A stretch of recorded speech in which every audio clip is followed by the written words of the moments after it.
Hi, this is Philip Cotro with depthsofpentecost.com, teachings that bring you deeper into the Word of God. This is part 11 of our video series on why the New Testament was written.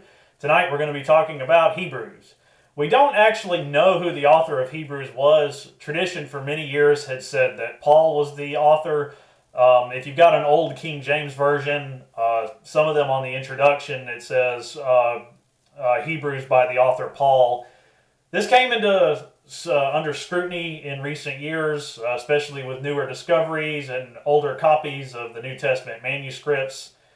The thing with Hebrews is that it has a very different writing style, and it's actually very unique in the New Testament. In fact, Hebrews was one of the last New Testament books to be canonized. A lot of the early church Christians over the first few centuries had trouble accepting it as part of the New Testament, and that's because it's written so differently from the others, which means it has a very unique author. Probably not Paul, because Paul primarily wrote to Gentiles.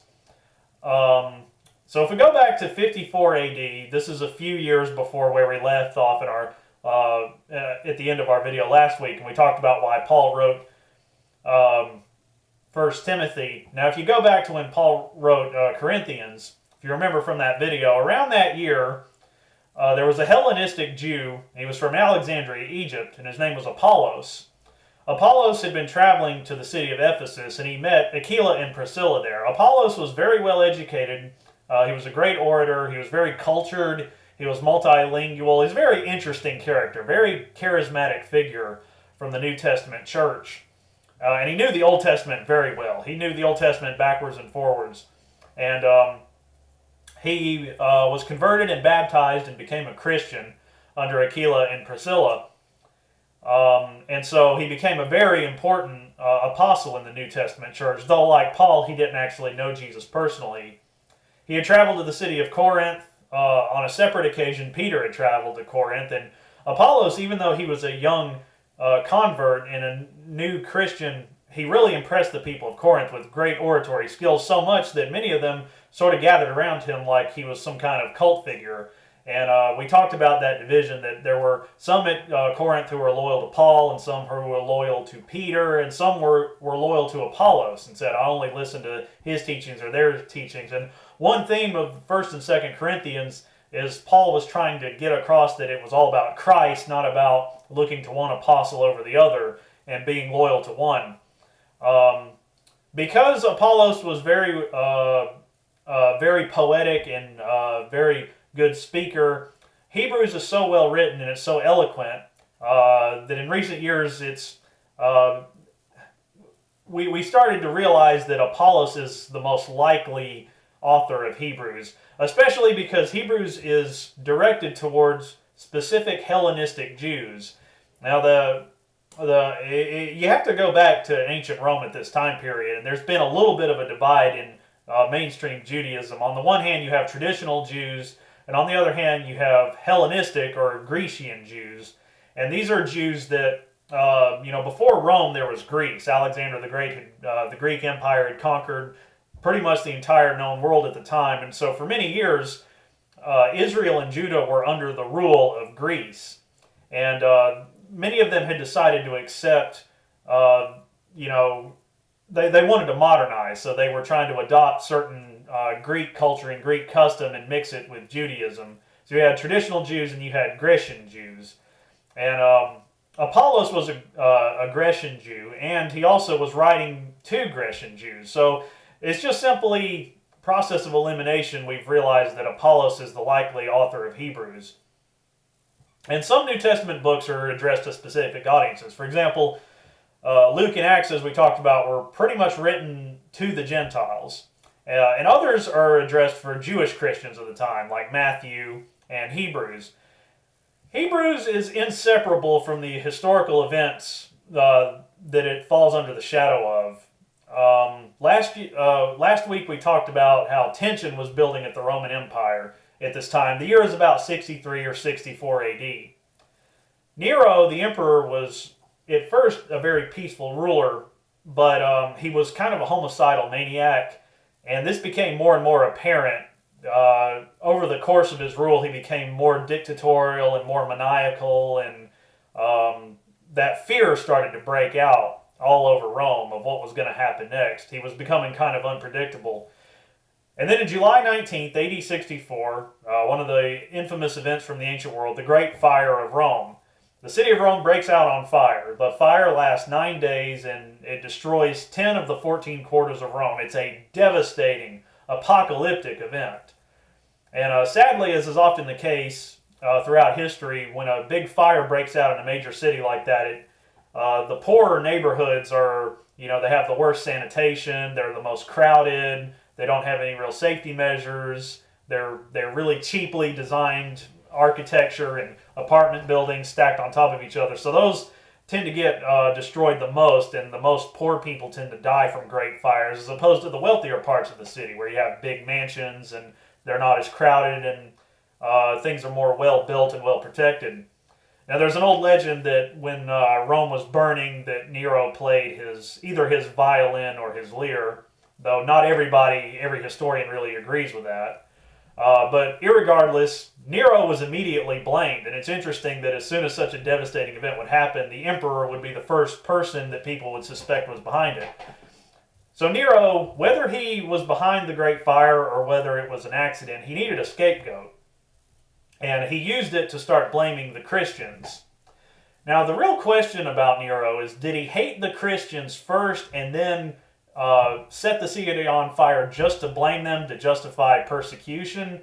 Or did he do it for some other reason and then just conveniently use the Christians as a scapegoat? Nobody really knows for sure, and we may never know the answer to that. But by this point in the Roman Empire, Christianity was becoming very unpopular, which is interesting because originally Christianity was considered inseparable from Judaism. They were actually considered the same religion, and Christians were considered to be Jews, and both were legal religions to practice in ancient Rome. So this may be the first indication of a separation between Judaism and Christianity, especially as we're seeing more and more Gentile converts and less Jewish converts. So all over the Roman Empire, tension is beginning to grow, and people are starting to get suspicious of their Christian neighbors, and that dislike because they're being blamed for the Great Fire, and it's assumed that Christians must be radicals who want to bring down the Roman Empire and set the world on fire or whatever. And Rome obviously is the center of that tension. So due to Nero's actions, suspicion is growing in Rome. And you can almost imagine, I think we have a good modern comparison. Imagine what it was like in Germany just before the Holocaust. When Hitler had first come to power and was starting to blame the Jews for every problem in the world. And imagine what it was like being a Jew living in Germany in the lead up to the Holocaust, where all of a sudden your neighbors were beginning to get suspicious of you and you had to live under that fear that you were going to be turned in to the Gestapo at any moment. And that must be a good comparison for how the Christians in Rome at this time felt. Everybody was watching them, their neighbors were looking at them suspiciously with dislike. Because of this hostile environment, many Jewish Christians just say, this is too much, and they start leaving Christianity and going back to Judaism. So it's interesting that Judaism is still okay and nobody really hates the Jews, but it's the Christians they're starting to hate. And it's just easier for some people to go back to their Jewish practice. So in AD 64, an unknown author, probably Apollos, writes the book of Hebrews, and it's directly written to the Jews in Rome who have forsaken Christianity and gone back to their old ways. The purpose is to persuade Roman Jews to return to Christianity despite the hardship and despite what's going on in the Roman Empire.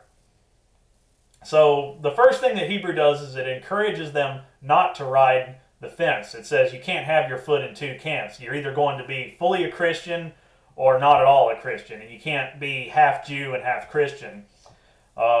It contains 5 warnings against apostasy or leaving Christianity, leaving the church. Hebrews is very poetic, and it beautifully describes the atonement rituals, and it demonstrates that it sort of takes Jewish tradition and Jewish religion and all the things that the Jews had to do at the temple with the rituals of atonement, with Passover, and it does a great job of placing Christ in that role and portraying Christ as the fulfillment of the sacrificial lamb, and especially as the high priest, that Christ fulfills the same role that the high priest did in the Old Testament. Again, the author clearly has an intimate knowledge of the Jewish law and the Jewish rituals of Passover and atonement. Hebrews says that Christ is better than the angels because they worship him. It says that Christ is better than Moses. It's listing all these heroic figures from the Old Testament because Jesus created Moses. He is better than the Aaron priesthood because the Aaron priesthood was temporary. You know, if you sacrificed a lamb before God, that wasn't going to be a full, complete atonement for sins. It was only a temporary atonement. And the next year you'd have to come back and do another sacrifice of atonement. But Jesus was the sacrifice that was good once and for all, that we never have to sacrifice animals again because his blood covers the sin of every person that's ever lived. And Christ is better than the law. You have the point being, I guess if I could sum up the book of Hebrews in one sentence, it would be that you have more to gain in Christ than to lose in Judaism. So think of Hebrews as a sandwich from this time. You have two major historical events, and Hebrews is kind of sandwiched in the middle of that, like the meat of a sandwich. You have the Great Fire of Rome, then you have the Great Nero persecutions that will happen right after that. And so the book of Hebrews is written in the middle of that. And as you read the book now, you can kind of see it in a new historical light. It's under the shadow of a great tragedy that's about to occur. In spring of 65 AD, the tensions boil over and the Nero persecutions of Christians begin. And unfortunately, this will be just one of the greatest, most horrifying events to take place in the ancient world. It will go down in history as a human tragedy. Nero just completely snaps and goes insane. He takes Christians and he has them sewed up in dog carcasses and then fed to hungry dogs. So, you know, a person will be sewed up inside of an animal skin and then the dogs will just come out from everywhere and just rip it to shreds with a person inside and eat them. Nero will have Christians tied up to posts in his garden and then covered with suits of wax and lit on fire, burning them alive and using their burning bodies as flames, as torches to light his garden at night. And what this does is it sends the Roman Empire into a state of crisis, and especially with the Christian church. You know, now all over the Roman Empire, people are afraid. Some people are turning in their Christian neighbors. Christians are hiding all over the place. They go underground. They have to meet in underground caves and go into tunnels. And most of the rest of the New Testament is written during this great crisis. So Christians are more or less reduced to outlaws. But the Nero persecutions won't last that long. They'll only last 3 years, but they will just really shake up and change the landscape of Rome forever after that. And this bloodbath will go on, and it will eventually take the lives of Peter and Paul. But there is some good that comes out of it, believe it or not. The average Roman citizen didn't like Christians beforehand, but Nero will be so sadistic and cruel that they'll eventually start to sympathize with the Christians. And it will actually end up benefiting Christianity in the long term. And eventually, not only will the Roman people, but the Roman government will also turn on Nero. And it will be his ultimate suicide that leads to the end of the Nero persecutions. But we'll talk about that in future videos.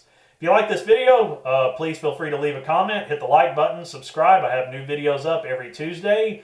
You can also check out my weekly blog at depthsofpentecost.com. New blogs up every Saturday, and I will leave link in the description below. Thanks for watching. God bless.